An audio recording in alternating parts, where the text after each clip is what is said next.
All right, ladies and gentlemen, welcome back to our Pi stage. We all know the power of crowdfunding is unmeasurable. Successful examples like Oculus, Pebble, or Fitbit, etc. They are very known. And a very well-known crowdfunding platform, flyingV, launched in early 2012 and has become one of the largest crowdfunding platforms in Asia. So today, we are honored to have Mr. Cheng, the CEO of flyingV, to share his point of view on what you really need to know about crowdfunding. Let's welcome Mr. Cheng on stage.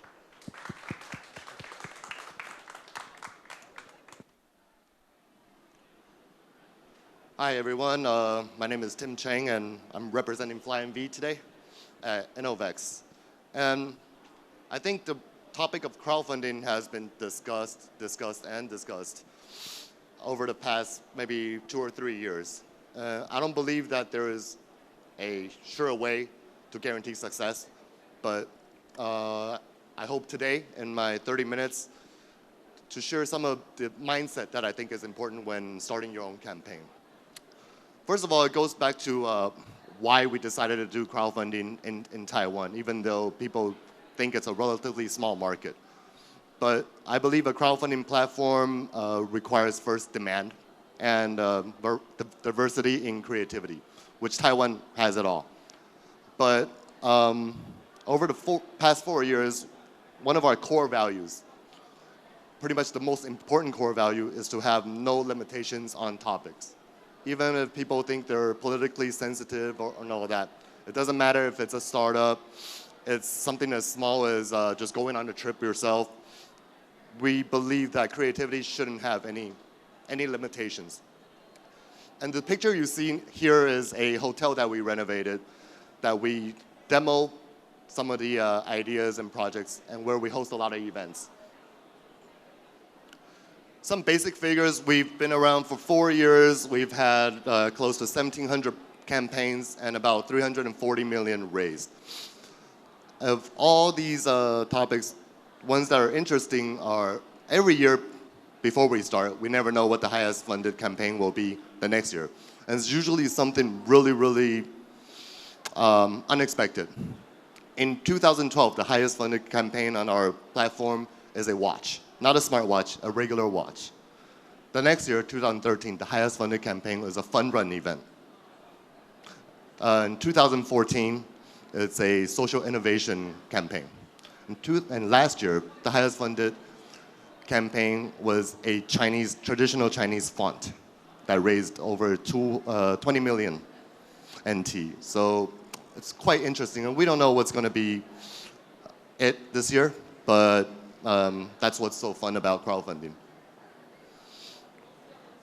The first question people always ask, I'm going to talk about something pretty basic here. It's usually people I meet will ask this question: is what I do suitable for crowdfunding? Which is kind of a general question, but I think what isn't suitable for crowdfunding? I just shared one of our core values is have no limitations on topic.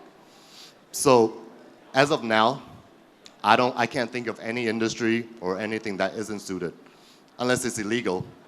But farming, agriculture, even just wanting to create an app, everything's worth a shot. And over the past few years, we've had hundreds of products, services, documentaries, independent bands, social innovation. Two of our creators have even gone on to be elected public officials, including our mayor, Dr. Ko of Taipei, and rock star turned legislator Freddie Lim was also one of our creators. We've had quite a little bit of presence in Taiwan in the past 4 years. I think before anything, the concept of crowdfunding isn't new. And I don't believe it's revolutionary in any way. It's like anything else. Concept isn't new, but the tools are new. With internet and social media, you're able to reach a wider audience before you start. That's all it is. And we shouldn't be held back by what we think the tools are. We should use it to our advantage. So the first question I think we have to ask ourselves is, what do I expect to gain from it? I think that's the first question you have to ask before you do anything. But in a crowdfunding campaign, people always think about money. But the money raised isn't profit. The money raised is more of a scorecard, in my opinion, because you still have to deliver your goods. It's more of a practice than anything else. So your expectation should be just that, and what it means to you if you successfully fund it, what it means to you in your long-term goal and the grand scheme of things. It shouldn't be, I really want to do a crowdfunding campaign because I'm going to make some money. It doesn't work that way. And I don't know if this is a typical thing, but I get asked this a lot. How do I run a successful crowdfunding campaign? Or is there a magic formula? I've noticed that certain types of projects get a lot more funding. No, there really isn't. There's a lot of tips that you could do. There's a lot of tools you could do. There's a lot of ways you could be prepared fully for a crowdfunding campaign that raised your percentage of success. But there's no magic formula. So what my staff does, we do it a little differently in Taiwan. Every project creator, we have a staff member, a project manager that helps you out along the way. And every tool is on our work. We host a lot of workshops. We have online material. All these are tools. How do I make an attractive video? How do I design my project where it makes sense and all that? But all these are tools and basic functions that, it's like going to war. We can only tell you what weapons you should bring to the war. So even if you fail to raise the fund for any reason, you would know exactly why and come back again strong. There is no magic formula. And like I said, what if I fail to raise the fund? People always concentrate on, well, if I successfully raise a lot of money, I could do this and that. Well, not really. I believe that you're doing all this. You're doing all this to raise your profile, maybe get some money, get some funding, cover some costs, but basically you just have more chips to do whatever you want later.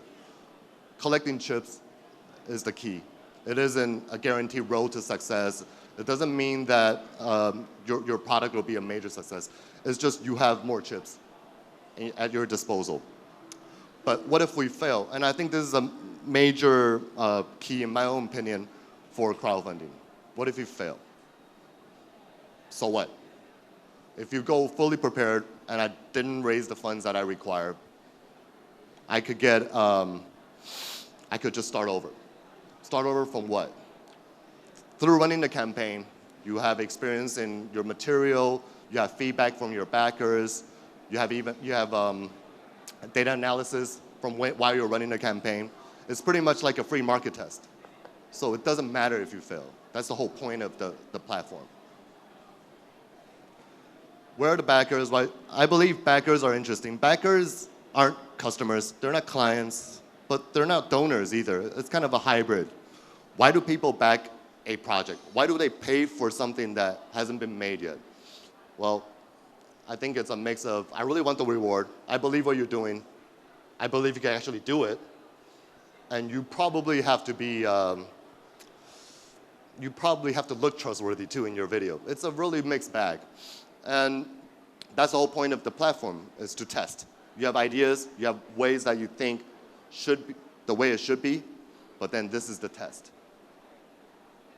So on our platform, if you want to break it down by age or gender, most of our backers are between the ages of 24 to 38.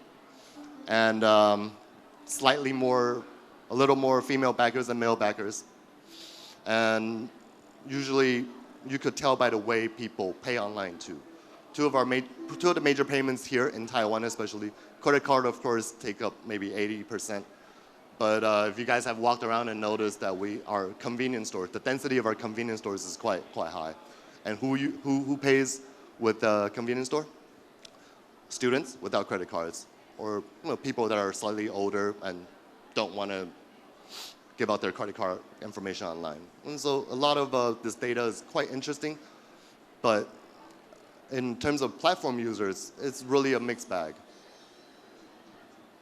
And yeah, there's a title, funding goal, video, content, rewards, but really it's all the same thing. if you want to have a product, you have to have a brand name, you have to have pricing, you have to calculate cost, you have a to-market strategy, you have the delivery strategy. So it's basically just a small product cycle, if you will. You're going to have to do it anyways. It's just crowdfunding is a stage and a tool that you could use. And some people have asked, there's a lot of platforms in the world, and a lot of people have asked, why do we need a video? Why is a video necessary? Well, I believe if you can't even make a 90-minute video, or 90-second video, rather, how are we going to believe that you're going to do what you're going to do? You know, the threshold or the requirements for making a video is as low as ever. We can make a video with our phones, but and the crowdfunding video doesn't have to be high in production value. Rather, if your crowdfunding video is too high in production value, people will be skeptical. Like, wow, you sure spent a lot of money on your video. You don't need any money. Why should I back you? Sometimes it backfires, but everything, your plan, your rewards, it's all part of one single story, and this is where it's interesting. And the key is all this video calculating cost, reward is basically like setting up a shop. So you set up a shop, it's all decorated and nice, but it doesn't really matter if nobody knows where it is. And crowdfunding is the same. Setting it all up is basically step one. The marketing and the promotions where it's very interesting. And there are a lot of online marketing tools available, but my key here is crowdfunding is rather pretty localized. So don't give up on the offline stuff you have to do. You have launch parties, you have demos, you have backer gatherings. All these things, everything you do offline could be transferred online. What's the point of a website? It's to host content, share content, and to pay. It doesn't replace anything you do offline. So online, offline, it should work for each other. And all these events that you host or host with flyingV, all this content to be shared online also. So I think that's rather important. And also, of course, there are a lot of tools online on the platform where you have updates, you share your material, you have every action will be shared with other flyingV users. So my main point is, don't be locked into functions of the platform. The functions of the platform are things you should use, but don't give up on the other traditional marketing efforts. And again, I mentioned this before, like my favorite creators are where I see they successfully fund a project, they deliver their product, they host events and all that, but all their content is reusable in their marketing efforts in the future. There is a creator that it's a bicycle, and after they successfully fund, when they're delivering, they ask for permission and they film all the deliveries, the way how to set up your bike and all that, and all this material is used for their marketing efforts later on. So they know exactly what they're doing crowdfunding for. And what do we do mostly? Well, I mentioned earlier that we renovated a hotel, and what's the point of that? Because not to promote crowdfunding, but to provide more resources for our creators. We have a lot of online efforts, but we host 2 monthly events of gatherings in the north and in the south. Also, we like to have demos, live demos of our creator content. We've hosted hundreds of workshops with various universities, schools. We even have credit courses in colleges, work with government agencies, incubators. And if you guys have time, you could go check out the space called Venue.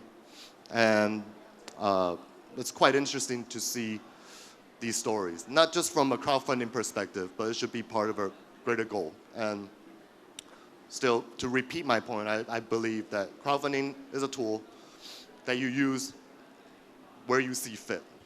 But, and that's the best kind of creators and for us. Over here, I'd like to share a very short video that we have of some of our creators and some of our backers.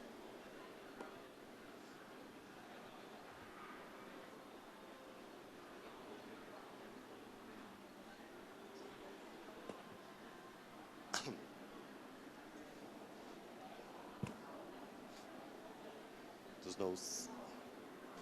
So you have restoration projects, magazines, print, the font.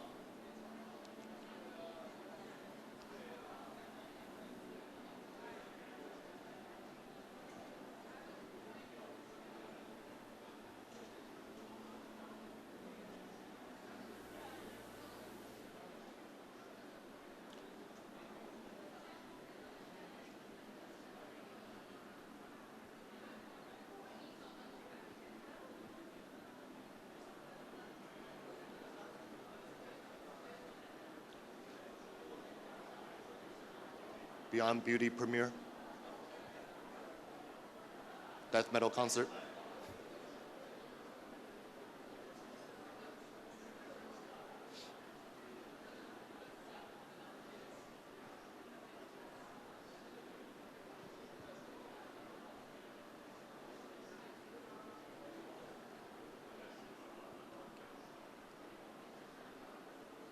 Okay. What I hope to accomplish was to really have diversity demoed on the platform. And I hope everyone could maybe take some time, check out the projects on flyingV, find out more about the story behind each project, and don't see it just as a tool to learn about tips and all that, because there's no surefire way. But I always find that it's interesting to look at projects that didn't successfully fund and try to figure out why. And I hope everyone uses the tools to their advantage and move along to what they really want to do. Thank you very much. Right. Thank you, Mr. Cheng from flyingV.